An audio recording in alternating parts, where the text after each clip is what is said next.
So in the last couple of videos, we have seen that the goal of our meditation practice is twofold, right? So one is we want to cultivate this stable attention, and the second is we want to cultivate this strong mindfulness. So we are always aware of what is happening inside and what is happening outside. Yeah. And then we take a look at what will be the first stage of the meditation practice. The first stage is the goal of the first stage is to cultivate a daily meditation practice, right?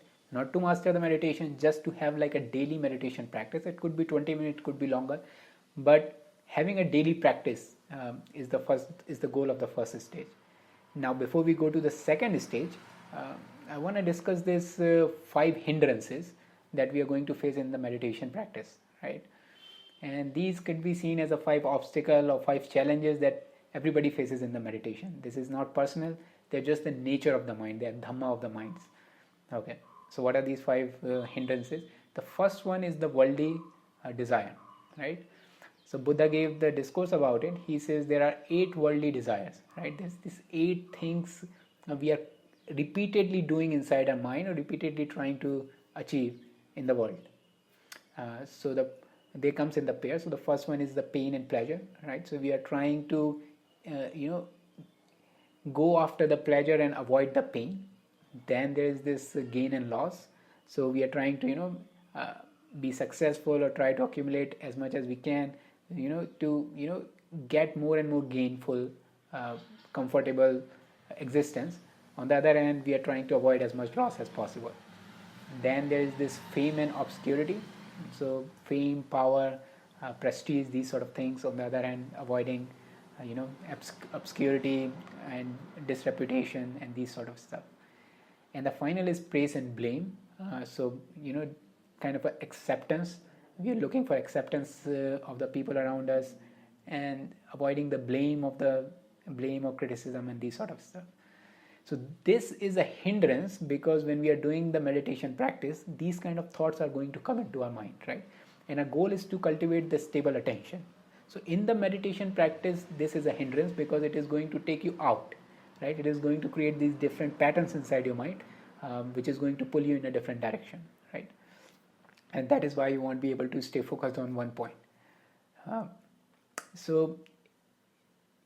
For example, if I'm meditating and the worldly concerns of, let's say, pain and pleasure is being activated. So let's say I like the taste of the food, right? I find it very pleasurable. Then my mind is, creating these thoughts about what will be my next meal, how I want to, buy this, buy that, or whatever it is, right? So the thoughts about that is going on in the mind, right? At the same time, maybe you have some kind of a disease and then your mind is all over like, how can I avoid this pain, right? So these kind of thoughts and these kind of things are going on in the mind, and they are not particularly wrong here. What we are looking here is stable attention so that we can go forward in the meditation. An important point to understand here is this is more like a nature of the mind. This is what is happening automatically. So even let's say I really like the food of the taste of the food, and my mind, currently I'm trying to focus my attention on my breath, but my mind is keep going into that direction. What is going to happen is when I'm going to eat that food, my mind is not going to experience the food. It is going to go in some other direction, right? It will be thinking something else. So I will not be even to experience what I like to experience if my mind is not stable in that sense, right? So in that way, it is a hindrance that I cannot, in terms of my goal, it is a hindrance that I don't have this stable attention, right? It could be, gain and loss kind of thing where, my mind is thinking about all the different things. That way I can be successful, or I can be wealthy, or I can have more comfort, or some things like that. And the threat to these things, right? The mind is thinking about those kind of things. Or it could be, fame and obscurity, praise and blame. So again, it's more like these thought patterns that are continuously going inside our mind over and over again in a circle, that I could do this and that will be, that will have like a better acceptance and all these kind of stuff. And when you'll do the meditation, you will notice these things constantly happening inside your mind.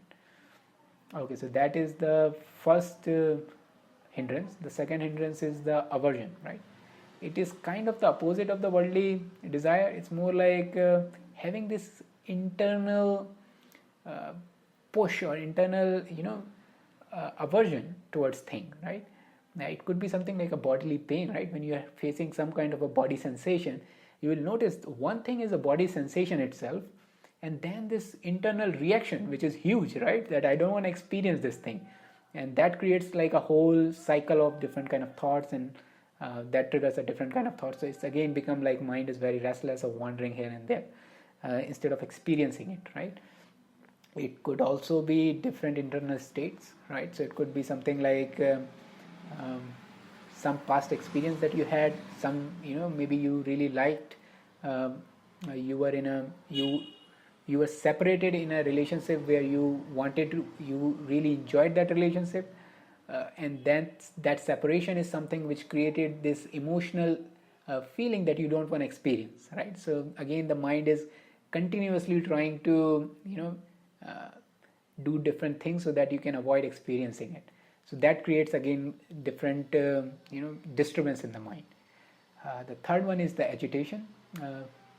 So it's not, the agitation is not even about this desire and aversion. It's just sometimes mind feels very impulsive. It could be triggered by something, right? It could be triggered by maybe some kind of a competitive loss or something. It could be triggered by different thing, but then the mind is just very restless, right? It's not being stay focused on one point, right? Sometimes you might feel this urge to click on Twitter, on this or that. Like mind is just rapidly moving in the different direction, and you will also experience this in the meditation, that it's not even like mind is staying in one desire for a long period of time. It's just like it's just moving quickly, right? And that's a hindrance. That's a hindrance in terms of being able to stay focused on one point. And then there is this nature of mind which is dullness, which is just lethargic, right? This sense of resistance to doing things. Even it's interesting that even sometimes the things we like to do, we feel this resistance towards them, right?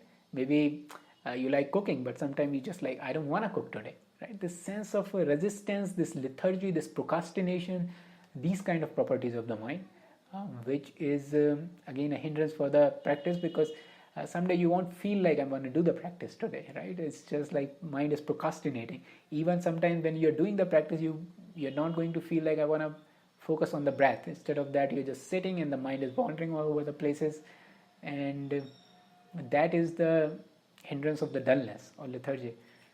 And the final one is doubt. This is very interesting. So we need to have doubt, right? It's a healthy thing to have. We need to be skeptical about things, but this is more like when I have taken the practice, I have reasoned about it, right? I did my intellectual understanding. I reasoned why I'm doing this. Is it important to me, and what benefit I'm expecting? I thought it through, right? I understood, I thought it through, and then I'm practicing. And within the practice, sometimes you will have this thought, why am I doing this? This is nonsense, right? Why, what was I thinking, right? So that is the hindrance of doubt, right? It could be other way around. It could be something like, I don't think I can do it, even though before you might have done like longer period of meditation, but today you're feeling like maybe I don't feel like I can do this, right? So again, this is a hindrance of the doubt, right? And these 5 hindrances, they are more underlying cause for different things that comes to the mind, right? So we don't feel them directly. What we feel is their effects. For example, today you might feel like your mind is wandering too much, right? But the underlying cause of that wandering is basically this worldly desire, this aversion, this agitation. Things like these will be the underlying cause for that mind wandering. Sometimes you feel just, I don't feel like doing procrastination, right? I don't feel like doing practice today. And underlying hindrance of that is dullness, right? And sometimes you just feel like very impulsive, very impatient, right? Underlying cause again is this agitation, or some kind of worldly desire. So it manifested in many different ways externally, but underlying cause is always one of these 5 hindrances, especially when it comes to the meditation. So our goal here is, with the meditation practice, is when we are sitting down for 20 minutes, we want to work through these hindrances. We don't want to give it to them, right? I don't want to, leave my practice within for whatever period of time I have decided to practice, because one of these hindrances was so much dominating my mind that I just couldn't do it, right? And in the further stages, we'll see how can we, master these hindrances. In fact, in our diagram that we have seen before, a mind is completely black means these 5 hindrances are completely dominating our mind. And as we go further and further, we'll see like how our mind gets purified from these hindrances, and then we feel very naturally focused on one point, or then we feel very natural sense of awareness. Then it's not so much disturbance happening inside.